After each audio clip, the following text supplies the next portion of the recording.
From Hollywood, it's time now for... Johnny Dollar. This is Charlie DeBaca down at headquarters. You left a call for me? That's right, Inspector. Thought you went back to Hartford. What now? The company I represent happens to hold an insurance policy on Dan Valentine. They asked me to stay here in New Orleans and look into this attempt on his life.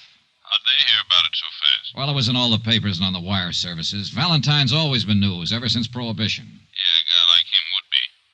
Well, you know as much as I do, Dollar. No lead yet. He's still quiet about the whole thing? Just like a mouse who won't open up, except to say he'll take care of it himself. Maybe it'll help matters when he finds out the insurance company's interested. You know something? What? I don't think me, you, the whole force, the insurance company, or anybody else can keep that bird alive unless he helps us.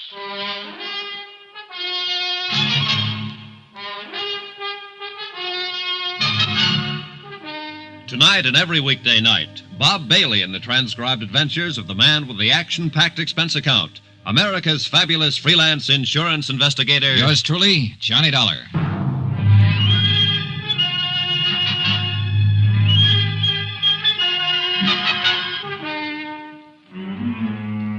Expense account, submitted by Special Investigator Johnny Dollar to the New Britain Mutual Insurance Company, Hartford, Connecticut. The following is an accounting of expenditures during my investigation of the Valentine matter. Expense account continued. Item 3, $3.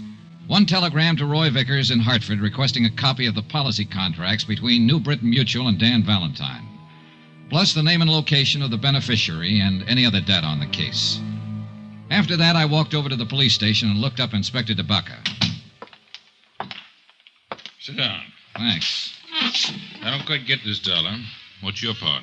Well, the insurance company would like a full report on everything that's happened, that's all. You could give them that on the back of your thumbnail, couldn't you? Not quite, Inspector. Oh, you mean a separate report from what we have? Something like that, yes. Well, it's their dough. They can spend it any way they want to, I guess. If there's any reason for them canceling the policy on Valentine, they'll do it. The fact that somebody shot at him a couple of times and came near killing him is one thing. The fact that he won't open his mouth about it is another. They're looking for a way out? I didn't say that. They just want to make sure about everything, that's all. An insurance policy's a contract, mutually beneficial to both parties. Both parties have to keep the line of that contract. They don't figure Danny Valentine's running around shooting himself for insurance money. Inspector, they don't figure anything. Well, now that you've been official, be unofficial. What's your idea? Well, Valentine's got a legitimate policy with the company. They don't want to see him killed. They tell me to investigate the shooting. Actually, they're telling me to see to it that he stays alive and well. Oh, that makes sense. Good luck. If you'll sort of let me tag along on the case, I'd appreciate it. Well, we'll see. Oh, what's the matter now? It just occurred to me. Valentine bought a house out in Jefferson Parish 3 months ago, a couple of days after he was released from federal pen. Now, he's lived there quiet, minding his own business, keeping his nose out of trouble. Yeah. Well, as long as a man does that, even a man with a background like Valentine's, as long as a man does that, we don't bother him, and he doesn't bother us. Well, so? So what happens? Yesterday, you meet him and have a couple of drinks with him. Hello and goodbye.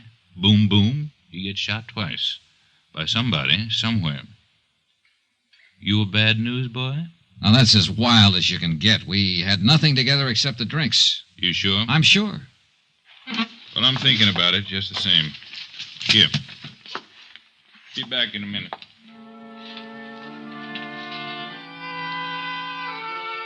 The bulky, thick folder Inspector DeBaca shoved across the desk at me was marked Valentine Daniel. It started in 1915 and was fat with yellowed clippings all the way through 1942.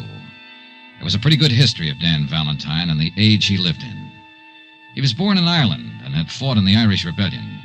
He was regarded as both hero and scoundrel. For his own good, he came to America.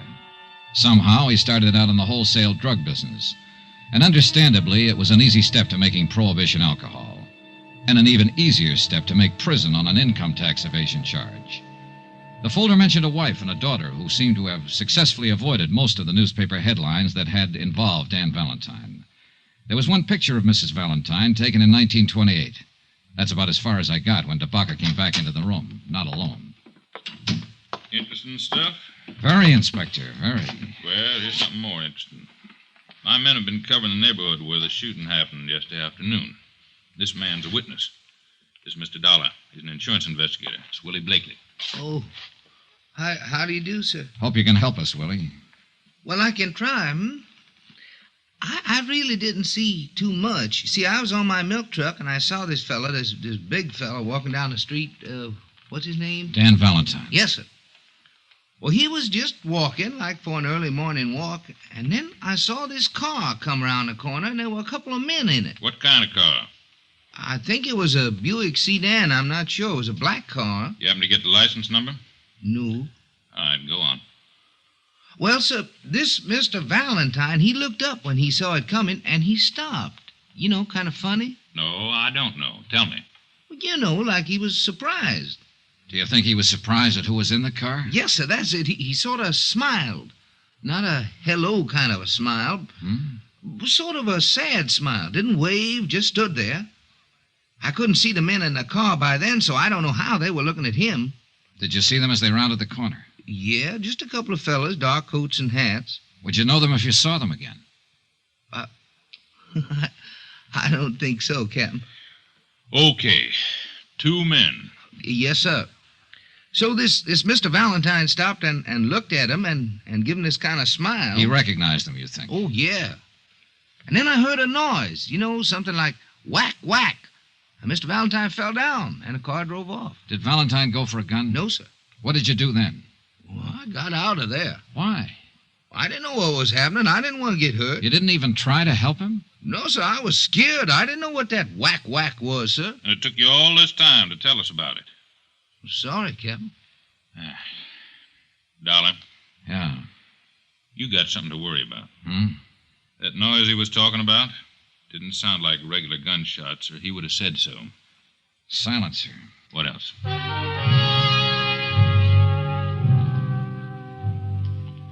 Inspector DeBaca continued to question the witness, trying to ascertain more details about the shooting, the car, and the men inside the car. 4 hours later, when I left, he was still at it. Some more expenses. Item 4, $2.50. Cab fare from police station to hospital.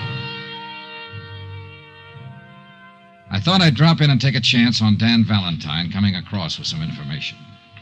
Sorry, no visitors. It's pretty important. I'm a friend of his. I'm sorry. When can I see him? That's hard to say. Mr. Valentine's condition is not too good. What? Well, nothing to be alarmed about. He lost so much blood that he's in a weakened condition. The doctor's ordered a transfusion. Oh. You can phone in later if you like. Excuse me. Yes, ma'am? I should like to see Mr. Valentine, please. I'm sorry. I was just telling this gentleman. That's impossible. How is he? He needs rest. The doctor feels he'd be better off without visitors at the moment. Thank you. I had a feeling about the gray-haired, well-dressed woman, and I hurried after her down the long corridor outside the hospital. I was just in time to see her take a cab that had been waiting at the curb.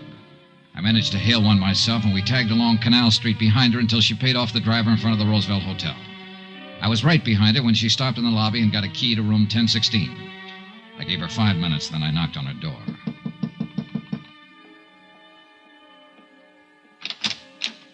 Yes? Hello, Mrs. Valentine. My name's Johnny Dollar. Ann Valentine looked at me for a long time. I had to hand it to her. There were no tears, no frowns or screams, just a wide, frank look from a woman who, by any man's standards, had once been beautiful. I haven't been called by that name for many years. You're a reporter, of course. No, I'm not. I'm an insurance investigator. In a policeman's office today, I saw one of the few pictures ever taken of you. At this hotel, I'm registered under the name of Ann Ward. Ward is good enough for me, Mrs. Valentine. May I come in? Yes. Now, what is it you want, Mr. Dollar? Possibly the same thing you want. To keep your husband alive. I believe that's up to the doctors, isn't it? Not quite. If he was shot at once and he won't help the police find out who did it, there's a reasonable chance he'll be shot at again. Do you know who did it? Well, who it might be. Look, the police have found a witness who describes 2 men as having done the shooting. Can you add anything to that? Mr. Dollar, I haven't seen Dan in over 13 years. I haven't written to him, talked to him, or contacted him in any way, either while he was in prison or these last few months he's been out. I see. It was his idea. But he must have had a reason. He did. Our daughter.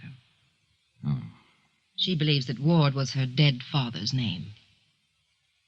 Do I make myself clear? Yeah. I read about the shooting. I caught the first plane here because I thought I might help Dan. My daughter thinks I'm on a little vacation by myself. You don't believe me, do you? Well, in view of what you've just said about not having written to him for 13 years... That was the way he wanted it. I was never ashamed of Dan, never. He was ashamed of himself and how his activities might affect us. He gave me everything I ever had out of life. In New Salem, that's where we live, and live very well because Dan saw to that part of it before he went to prison. We are considered very proper people, Teresa and myself.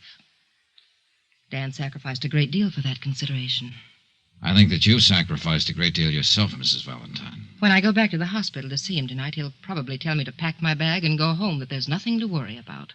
But there is something to worry about, isn't there, Mrs. Valentine? He won't talk about it, and you won't talk about it, and both of you know all about it. Oh, Mr. Dollar, you're a very young man. I'm sorry if I sound like I could help you. I can't. Please go. I went back to my hotel and had some dinner. Then after a while, I put in a phone call to the hospital and found out I could talk to Dan Valentine between 7:30 and 9. About then, a special delivery came for me. It contained the information I wanted regarding the policy on Dan Valentine. I noticed that the beneficiary was a dual affair, wife and daughter, Anne and Teresa Ward. I had to check with Inspector DeBaca just once more. No luck. He had been unable to identify or locate the two killers described by the witness. He was trying to trace the car. 7:30 on the dot, I was at the hospital. The reception desk seemed reluctant to talk and referred me to the head nurse, who happened to be out to dinner, who referred me to the surgical nurse, who took me aside and told me to find a crystal ball. Mr. Valentine's gone. We have no idea when. How could he be gone? We started to give him a transfusion. He jumped up suddenly, knocked down one of the male nurses, grabbed his clothes, and ran out of the hospital. Just as simple as that. I thought he was in a serious condition. Shh, keep your voice down. He was in a serious condition, and it's going to be critical pretty soon. Running around town bleeding from 2 bullet wounds. If you want to keep him alive, Mr. Dollar, you better find him and find him fast.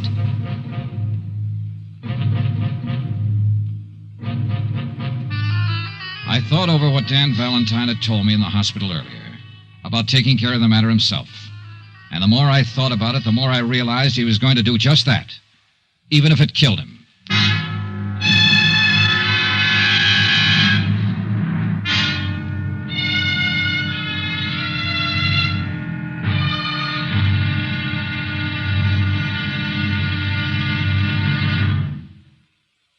There'll be another intriguing episode in our story of the Valentine matter tomorrow. Tomorrow, what happens to a 30-year-old grudge when somebody explains it with bullets? Join us, won't you? Yours truly, Johnny Dollar.